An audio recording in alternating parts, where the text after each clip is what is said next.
Bismillah ar-Rahman ar-Rahim. I begin in the name of the God whose mercy is profound, whose kindness is forever. We discussed the use of iza and in before sentences which would have fail madi or even muzare, and see that the kind of changes that took place in the understanding of the statements, the way it altered, as well as in some cases the apparent form of certain nouns, certain verbs, which altered as well.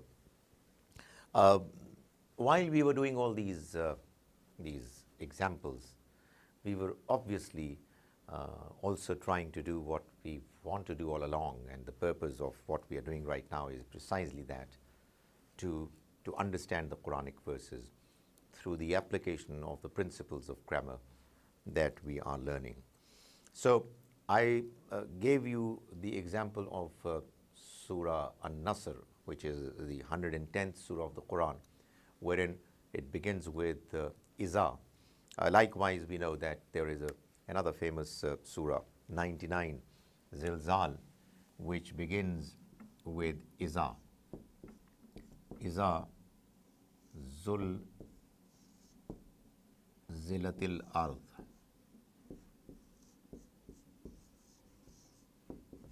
Zilzalaha.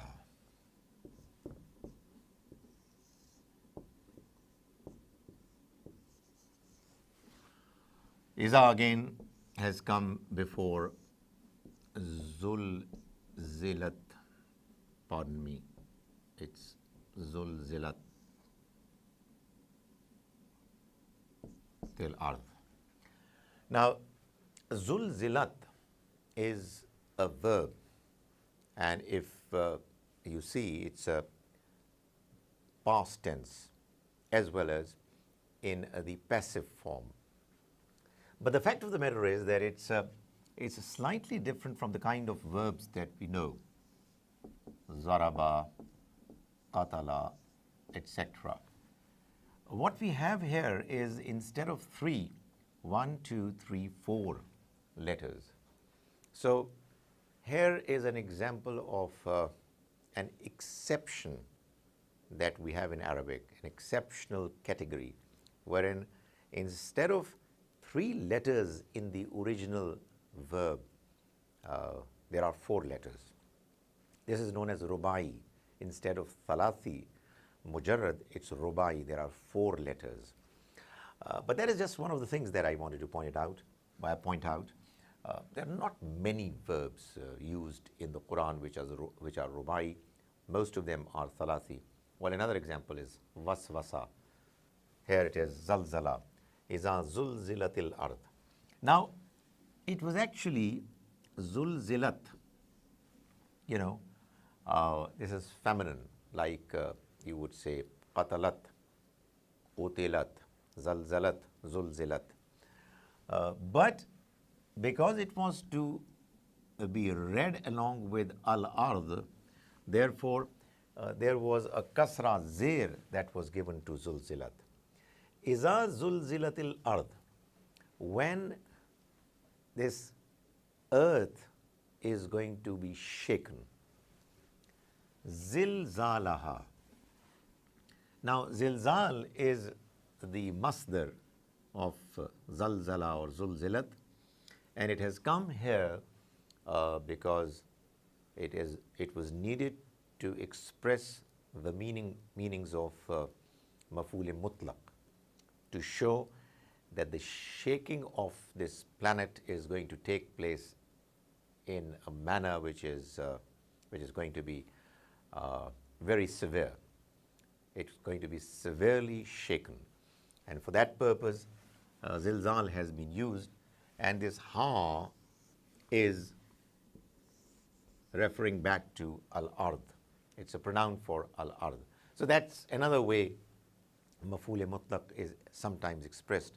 Instead of saying iza zulzilatil ardu zilzalan, it says iza zulzilatil ardu zilzalaha wa akhrajatil ardu athqalaha. وَأَخْرَجَتِ الْأَرْض أَثْقَالَهَا.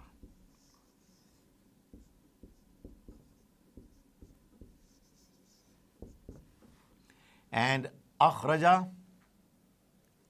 he brought out. Wa akhrajatil ard, this earth is going to bring out.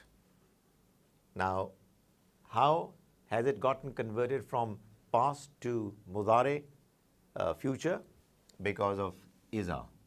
When iza comes at the beginning of a sentence, even if the verbs are past, they get converted into present and future.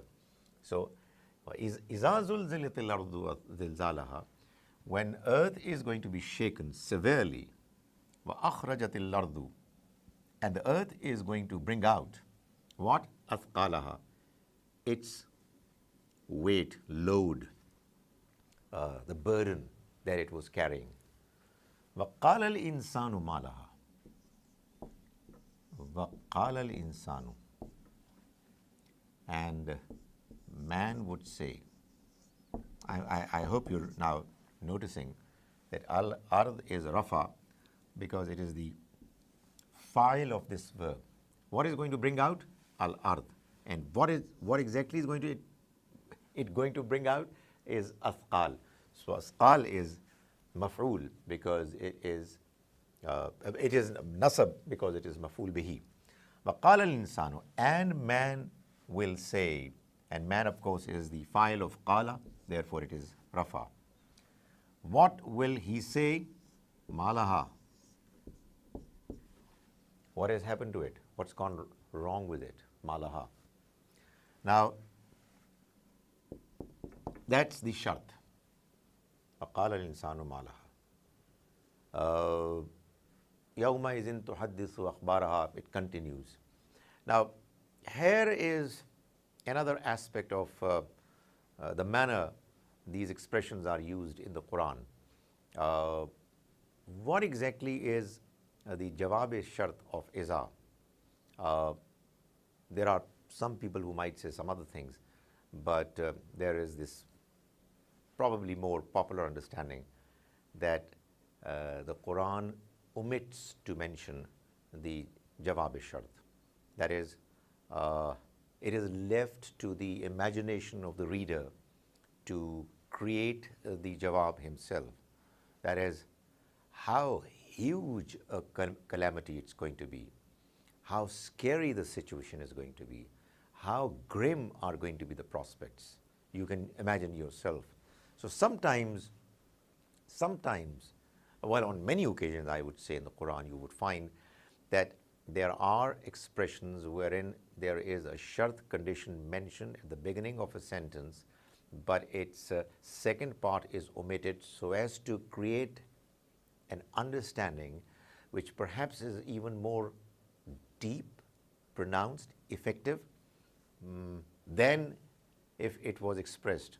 And this is through omitting the second part and inviting the reader to fill in the gaps, to, in other words, come up with his own understanding through imagination.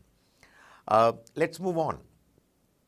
After the use of iza, there is now another similar example of a word which causes the sentences to be divided into two parts and also has an impact on the tenses of verbs.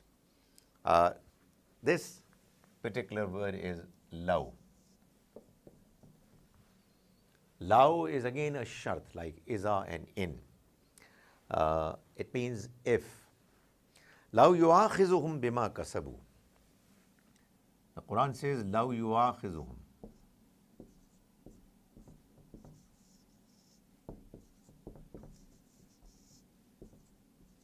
Yu'akhizu is obviously a muzare. Yu'akhizu, he holds accountable.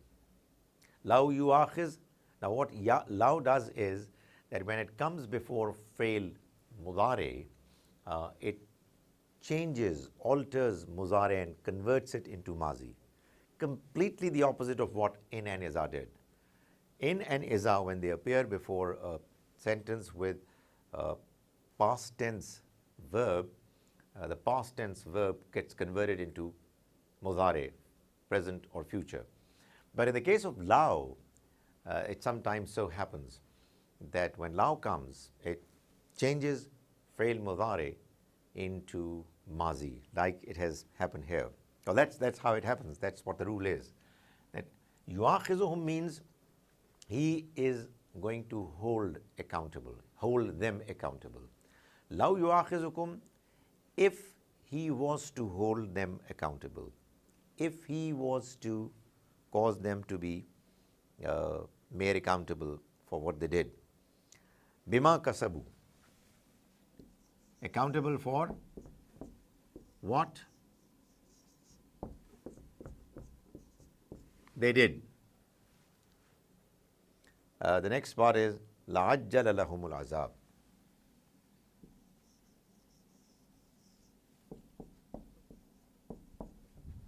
He would most certainly would have hastened for them the punishment.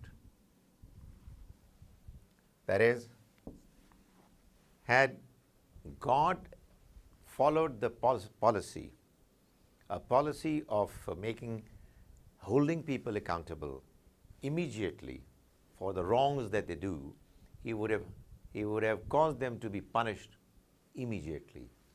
He would have hastened. La'ajjala. This is the jawab shart.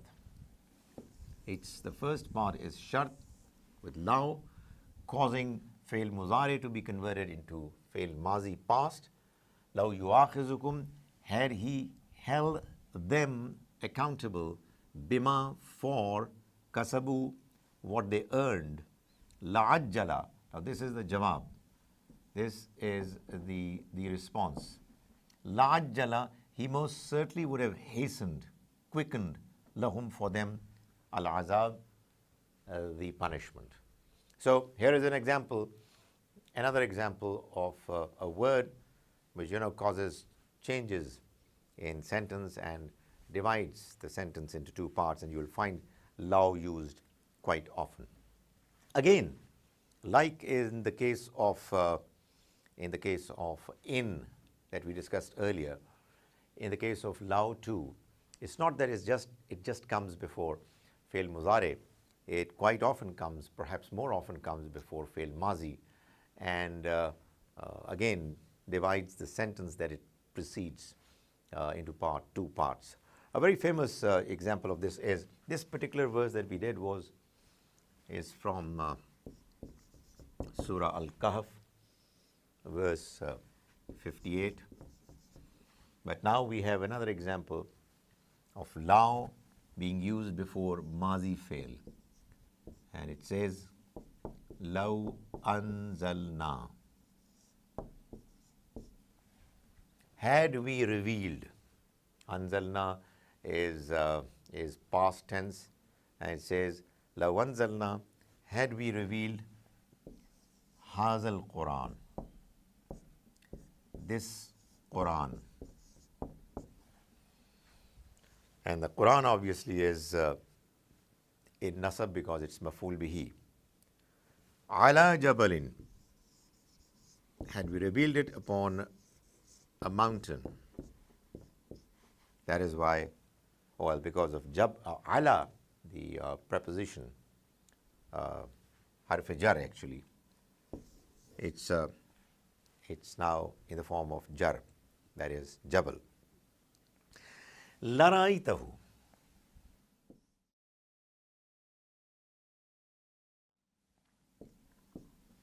you would have found it. You would have found it. Now remember, law started with shart, and jawab shart began with la. Likewise over here. Had we revealed this Quran upon a mountain, Jawab shart. You would have certainly found it. La ra'aita. It is actually ra'aita. You saw. La ra'aita, you would have certainly seen. Who? It. That is the mountain. Khashi'am mutasaddian. Khashi'an.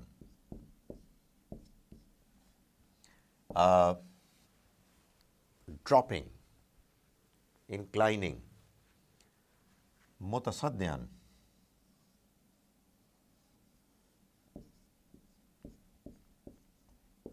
Breaking. This exploding. Khashi'am mutasaddian min khashyatillah. Came because of fear of Allah. That's the kind of impact that the Quran has, ought to have, on all those creatures that are sensitive, that are responsive. Khashiyan and mutasaddian are both in nasab because of halat. You would have found it, that is, you would have seen the mountain inclining, breaking, exploding because of God's fear. So here again, you have lao starting a sentence and breaking it to two parts, dividing it into two parts, shart and jawab shart. Now, let's move on. There is another similar word which appears quite often in the Quran and does things which we ought to know in order for us to be able to understand the Quranic text. The word is, it's an.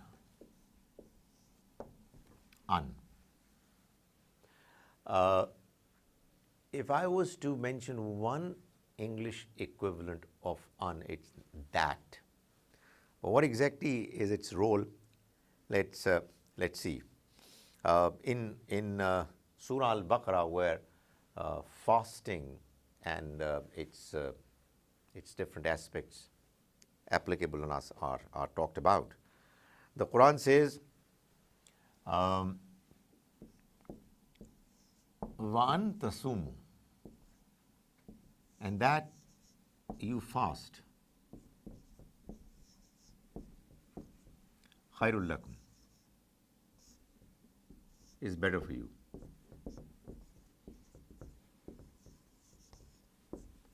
That is,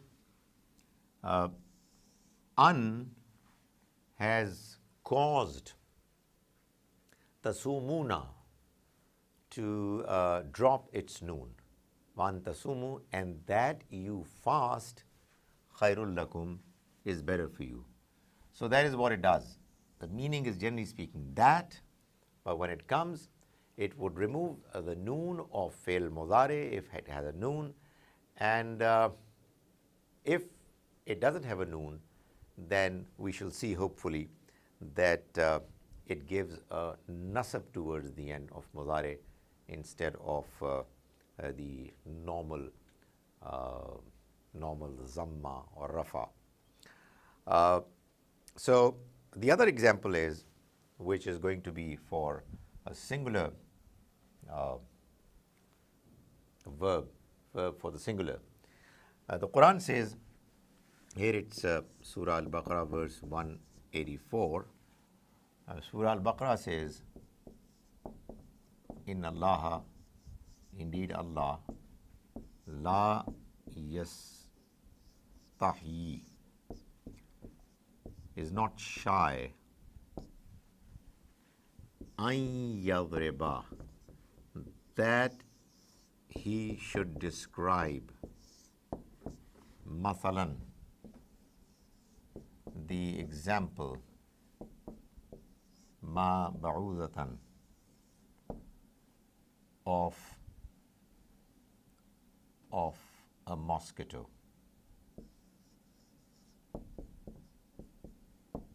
and so on. This is towards the beginning of Surah Al-Baqarah, verse 26. Now here what has happened is that this an has come. Indeed, God is not shy in that he should describe an, that he should describe yadriba. So yadribu fil mudari converts its pesh, its dhamma to fatha, zabr, and that is what it does. So an is also a word that you should watch out. But you should also watch out for something in case of an, which I guess is more frequent, which is that an is doing its job, but is not apparent, is not visible. And this is what happens in the Quran quite often. For example, in Surah Ibrahim, verse 31, the Almighty is saying, Qul, say, li'ibadi alladhina amanu, say to my servants, alladhina, those, amanu, who believed, those who have believed. What should you say to them? Yuqimus salat.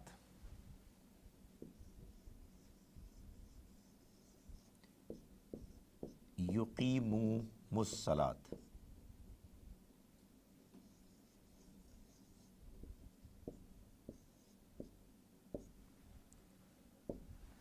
That they should say their prayers regularly.